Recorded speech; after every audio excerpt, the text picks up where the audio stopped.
So the most significant thing I think we can do is accelerate on all fronts those low carbon green growth goals, and none more important than in the transportation sector.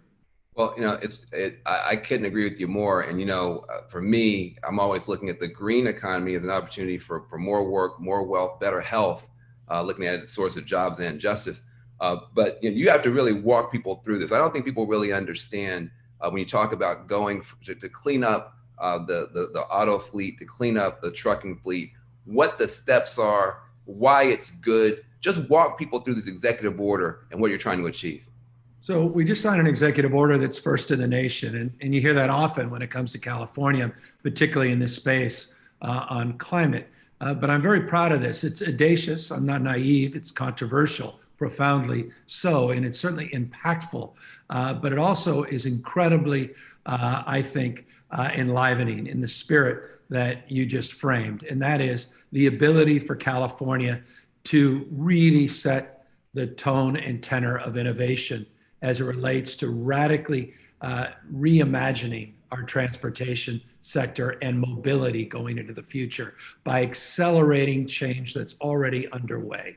The end of the day, we all know where the puck is going.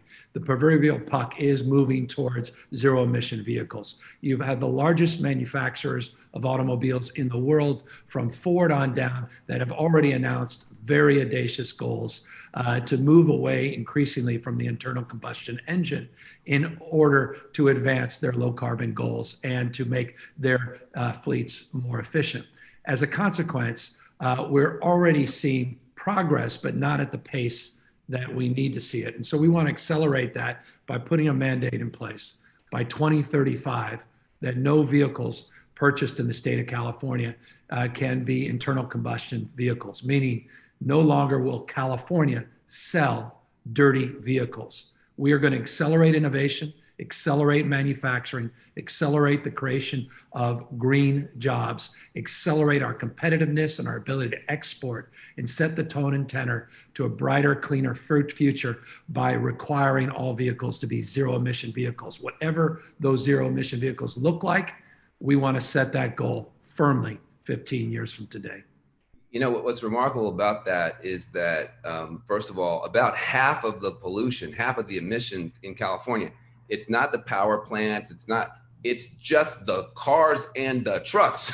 So if you can just get the cars and the trucks to stop polluting, then you've suddenly taken out half of the emissions. And so it's a really big step that you're taking. I want to get to some of the critics, some of the downsides, but I want to make sure we first get it, we first understand. So you signed this executive order. You're saying that if you want to sell a car in this state in 15 years from now, it's got to either be a fuel cell, it's got to be electric. It just can't be spitting out a whole bunch of pollution and poison 15 years from now, seeing where we are today.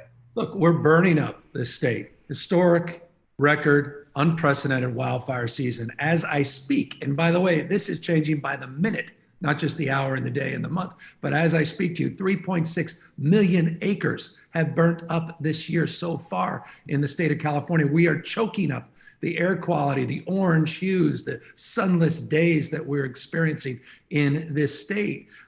We are heating up. We had a record August, the hottest record in history of this state, the hottest recorded record temperature in the history of this country, arguably the world, 130 degrees in the state of California a month or so ago in Death Valley. This reality, it's observed evidence. Even if you don't believe science, you gotta believe your own eyes. It requires us to completely think much more aggressively and comprehensively. And you can't be serious about climate change in the state of California unless you're serious about the transportation sector for exactly the reason you said. It's over 50%. When you look all in, the costs of transportation in terms of the greenhouse gases, it's over 50% of all the greenhouse gas emissions. So you want to play small ball, focus in other areas. You want to play big ball. You want to go bold and big. You've got to decarbonize our transmission sector. And in so doing, not only do you save taxpayers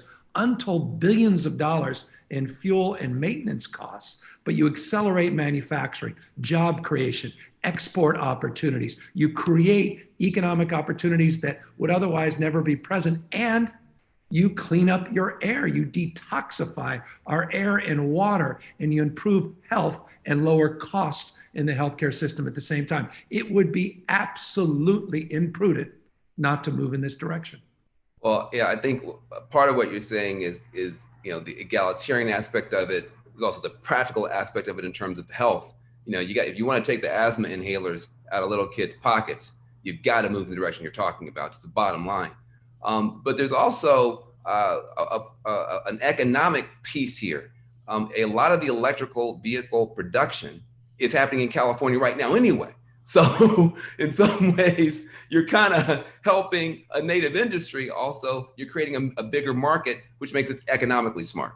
Yeah, policy accelerates innovation, and good public policy has accelerated the adaptation of electric vehicles. Close to 50% of all electric vehicles in America are now purchased in the state of California. So we're seeing the adaptation and the adoption of this technology. 34 manufacturing companies in the state of California, market cap of over $500 billion. Already 34 manufacturers in the state of California producing electric vehicles, 60 companies that are on the leading and cutting edge. It's our second biggest export already in the state of California. We're barely winding up. Imagine where we can be with this executive order codified by the California Air Resources Board. By the way, Van, a board that was established by a Republican who was sitting exactly a stone's throw away from where I'm sitting right here, not that many years ago in the late 60s, working with another Republican, Nixon, in 1970, where they advanced the California Air Resources Board and the Clean Air Act that allowed California to accelerate its policymaking and advance its low carbon goals. And so it's been a bipartisan effort because people recognize when you're cleaning up your air, you're improving health, and you're improving your economic competitiveness. We've always recognized that. Only as of late have we seen this hyper politicalization of this space that's really divided this country in ways that is so damaging both to our economy and to our public health. Well, let's get after some of it now, because we're both cheerleaders for it. But there are critics, there are concerns. Let me start throwing some of these criticisms at you. First of all, what if 15 years from now I've got a car? Maybe I got the car I have right now. It's a combustible engine. Are you going to come take my car? No car is being taken. You can still sell your car in the used car market. You can still go to those old, beautiful used car dealers and purchase secondary cars. And so there'll still be a market. We're not coming to take your cars. The average life of these cars is about 15 years. People will still be able to sell their cars. People will not see their registration taken away. It just requires a different market in a state that can move markets for the rest of the country in order to create more choice and to give not just the environmental movement, but to give the next generation more choice in terms of their capacity to live their lives out loud in the nation's largest state. And so, look, we really believe foundationally and firmly, this is an incredible economic opportunity for no other reason than consider this fact. Currently, as I'm speaking to you, the number of green tech jobs, green jobs in California outnumber fossil fuel jobs 5-1. This debate is over. The alternative fuel are fossil fuels. We have already turned the page, and now we have an opportunity to accelerate a cleaner, brighter, more sustainable future in a way that creates innovation and advances our entrepreneurial spirit, that doesn't take away anything that you have today, will actually accelerate the choices that you'll have available tomorrow. Well, let me, again, you talked about the partisanship. One thing that you hear from the president is, hey, look, you guys want a Green New Deal, you want green this, you want green that. If they look out there with Gavin Newsom, he's got green everything, and they had, brownouts and blackouts. Is this, a valid criticism coming from the other side that when we do all this green stuff, sometimes it doesn't work out the right way? Or how do you see it? Yeah, I see. We're just getting started. I mean, the end of the day, we focused on the why. Decades ago, we started to recognize we needed to do better, and we recognized the value proposition for a planet that's heating up and ice melt and the issues related to sea acidification, ocean acidification, and sea level rise. We then started to focus on what's the mechanism, creating a cap and trade program, putting out audacious goals. We are now just getting started on the how. We're starting to implement. And what this executive order does, it's exactly that. It applies some reconcilable framework where we can actually implement our ideals and manifest them. So we've been, I'll be honest with you, even in California, we've set audacious goals, but we've been playing in the margins. And so everything that we've created to date is nothing compared to what we can do and create tomorrow if we accelerate and advance the implementation and the application of these ideals.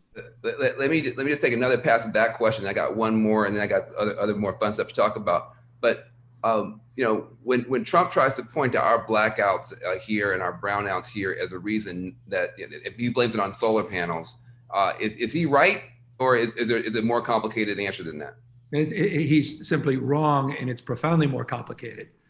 The experience we had over a 2-night period, and that was a 2-night period affecting about a little over 1% of the population in the state of California, was impacted because of a heat dome, an unprecedented heat dome over the entire west coast of the United States. That 130-degree temperature, record-breaking temperature in California, was part of that experience. It put so much intensity on the entire grid in the West Coast that a lot of the imports that we count on coming from out of state, in state, were suspended because of the energy utilization in those other states, both in the Pacific Northwest, as well as states like Nevada, where we rely on bringing in more energy.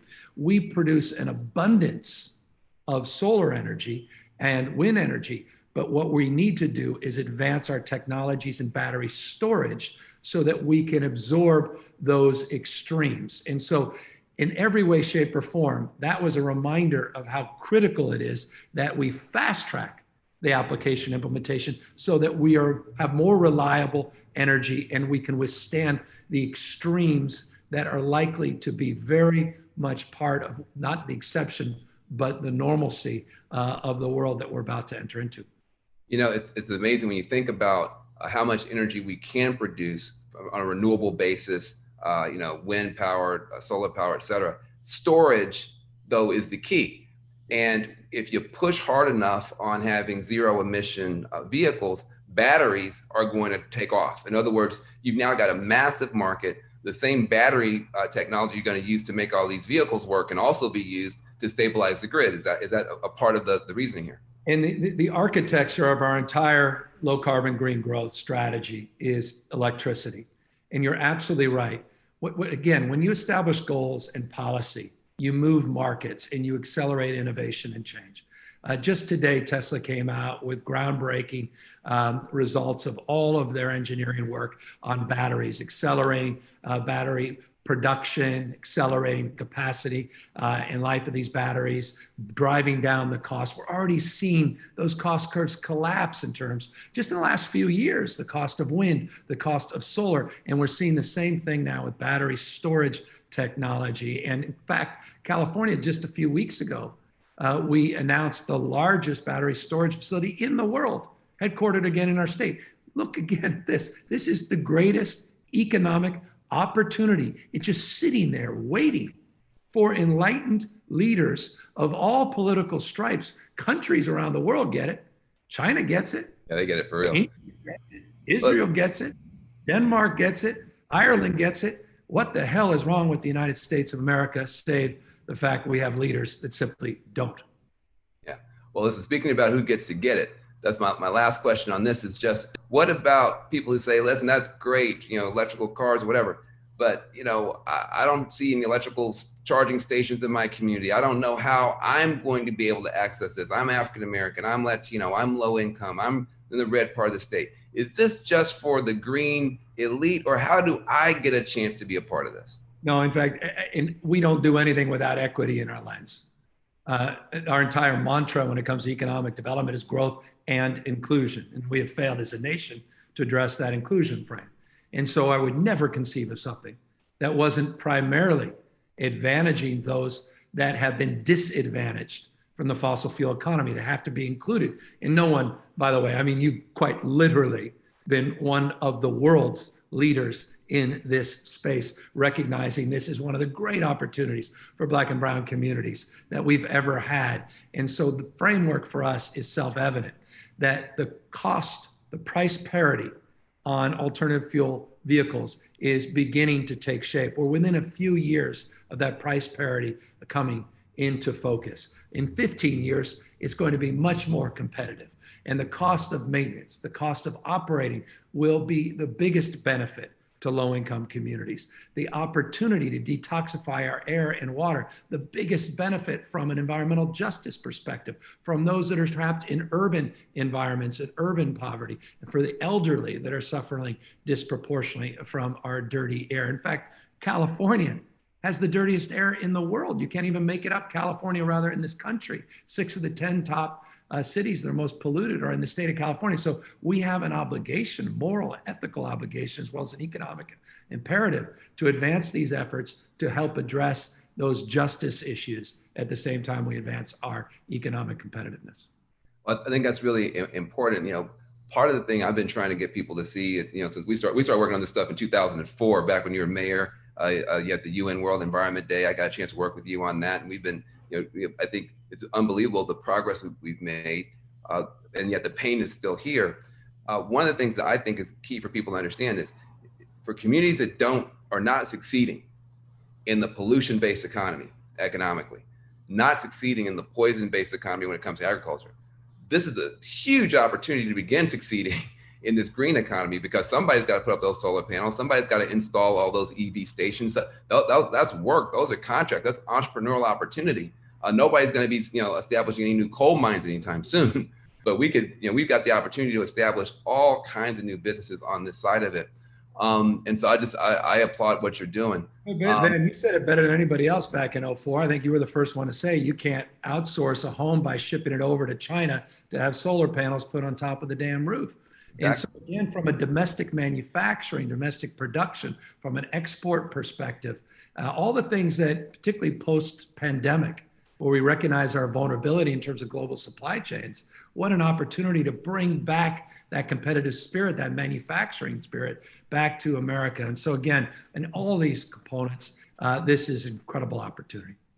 Well, let me move on to a couple other topics. Let's talk about fracking. That's an issue that you've expressed some real concern about. It's tricky though. It's complicated. How do you see this fracking issue, and what do you want to do about the fracking conversation in the country? Yeah, it's also very emotional because we attach so much to it symbolically, not just substantively. In California, it's less than 2% of our total production.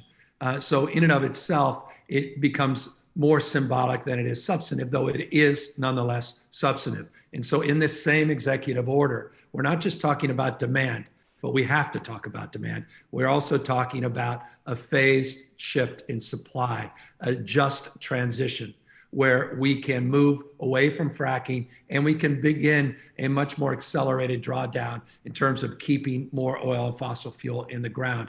And so we call in the executive order over the next 3 years to phase out fracking in the state of California. I've got to get legislative support to do that. And so we're calling for that. We want to see that happen, and we want to begin that drawdown quickly. And we want to make sure we're phasing opportunities to create real economic alternatives for folks that are displaced in that transition. We really have to reconcile. If you don't address demand, even with a reduction in supply, and by the way, since the 1980s, since 1985, we have reduced oil production in California by almost 56%, but we haven't reduced demand. And what's happened is domestic oil production's dropped 55%, but we've been importing from Colombia, Ecuador, and Saudi Arabia that, trust me, don't care much about labor standards or environmental standards.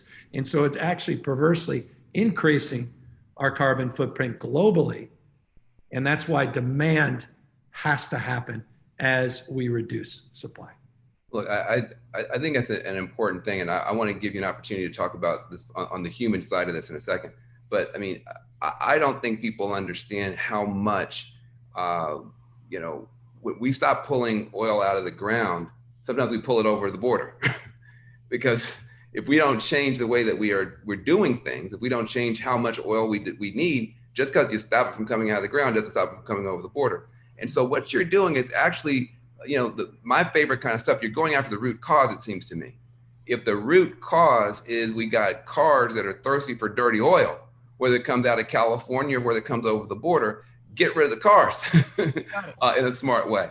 Am I understanding this correctly? Is this, I mean, in some ways, sometimes we do stuff that's so simple that you don't really understand the knockoff effects in terms of taking asthma inhalers out of kids' pockets and stopping oil from coming out of the ground or over the border, because we don't need it here. We're doing it different. Exactly. And that's why, look, it's why we're also fighting the Trump administration. By the way, Van, 55 environmental lawsuits in 3.5 years with the Trump administration. This is unprecedented. 55 here in the state of California. But one of them, profoundly important, something you worked on when you were in the administration, and that was President Obama, Vice President Biden adopted California's vehicle standards as it relates to miles per gallon or miles per gallon equivalent to about 47 plus miles in 2025. Trump wants to roll it back to 37 miles. And we have a coalition of states that have joined our effort, including 6 companies, some of the largest auto manufacturing companies that want to see higher standards so we can do precisely what it is that you wisely observe needs to be done, and that's reduce consumption as we reduce the production of oil and fossil fuels at the same time, so we could truly make an impact and dent, not just domestically, but globally. The complexity of what you're dealing with in the middle of the reality. Now, I mean, this is not speculative anymore. You're dealing with the reality of the climate crisis in our face. You know, you have places in California that may be as hot as Venus right now. So you're we now live on a different planet than one we were born on, frankly. Yeah. And then you're trying to balance and deal with all of these different interests. You want to push down on the production, but you want to do it in a way responsible for the workers. You want to create economic opportunity, but you want to do it in a way that's inclusive. This is hard, man. This is hard. I love that you said that, because you're being honest with people. This is not sound bites, not bumper stickers. It's easy to sit there and advocate on the sideline, but there's a grit here. There's a resolve, a commitment, there's nuance, there's details, there's policy, there's politics, there's friction, there's division, there's consequences to every action that impact things that have nothing to do with that subject matter that then are impacted because of the political influence and forces. There's referendum on what you're doing, there's lawsuits on what you're doing, there's pushback electorally, there's politics within your own party, not just within the other party. There's a national and international frame. And so all of this has to be considered. And again, that's what we're hired to do. We have to be practitioners. But I don't want, and I love the fact you bring this up with a learnedness, that there is a pragmatism that has to come with this. And so it's important that we all are resolved, but we also are, I think, honest with one another about the role and responsibility we all have to play, and the process that is profoundly important to reconcile as well. I want to thank you for being honest. In other words, you know, most politicians will tell you, oh yes, blah, blah, blah, and they'll give you a bunch of lip service. But you said, listen, I don't know. And I'm going to spend money to find out, because I want to be able to look people in the eye and give them an honest answer. I think, look, you know, obviously I love you. I think that you're great. But I'm telling you, as somebody who, I'm on the national stage dealing with all kind of political leaders, I don't think we do a good enough job, and I appreciate you spending the time helping citizens and community members understand how we're going to get there. It's not snapping a finger. It's not you don't have legal, I mean, frankly, I was going to beat you up a little bit on the fracking thing, because you don't have the legal authority to do some of this stuff, but you said, I'm going to legislature. See, that's what, listen, catch that. I don't have the legal authority to do it. I'm going to go to legislature. I don't know. I'm going to study. This is the kind of stuff that we need to hear from more of our leaders so we can all work together a little bit better. But just understand, I don't think there is a better person in the world to be in your seat right now dealing with this sort of stuff. California is as bigger than most countries. The economy is bigger than most countries. And you're trying to deal with the middle of a pandemic and inferno and all kind of Book of Revelation crap. And I just want to appreciate you for showing leadership when it counts. So.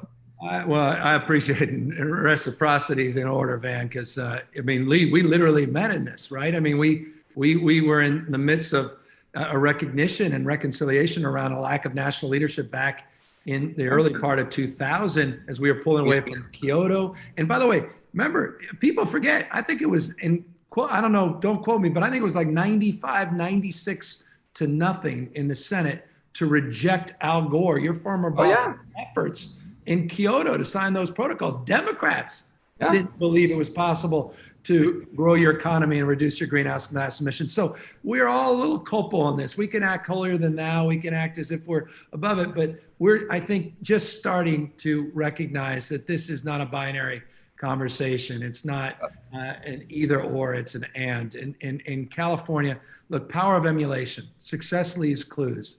And if we can take the nation's fifth largest economy, or whether the world's fifth largest economy, and we can prove something, not just assert something, I think we'll have a profound impact on this debate internationally, not just nationally.